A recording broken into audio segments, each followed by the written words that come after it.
But what I want to talk about is, well, if you can't change your love language. I was saying how I believe that your love languages are developed in which you didn't get a lot of when you were little. So because my mom was so verbally abusive, I know for me, my love language is words of affirmation.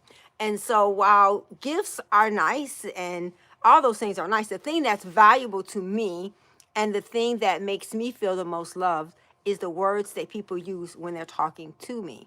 I really don't care what you say when you're talking about me because I don't know that unless someone is messy and they come and tell me.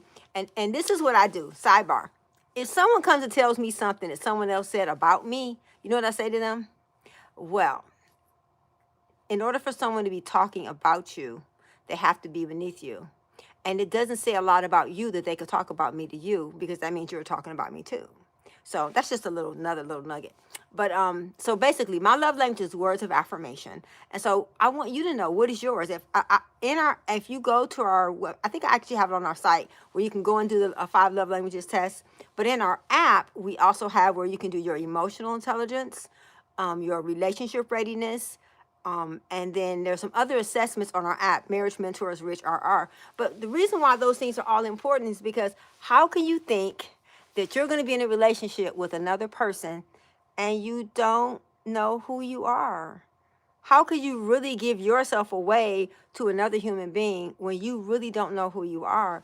And so, like I said, growing up, I grew up fast in some areas, and in some areas, I didn't grow up. Some areas were just undeveloped. And so, I want to talk about the episode. There was an episode that we did during the pandemic. It was 4 years ago. We did an episode called The Dark Side. And I talked about the areas that I struggled in. I gave 4 areas that I struggled in. I'm not going to show you what they are. You have to go and listen to the video. But I want to talk about the solution to those areas because I think so many times we don't realize that if you don't know what your growth areas. So I'm asking you, Rich Sis, what are your growth areas? What are the areas where you need to allow God to heal you, restore you, make you aware of, and help you to grow?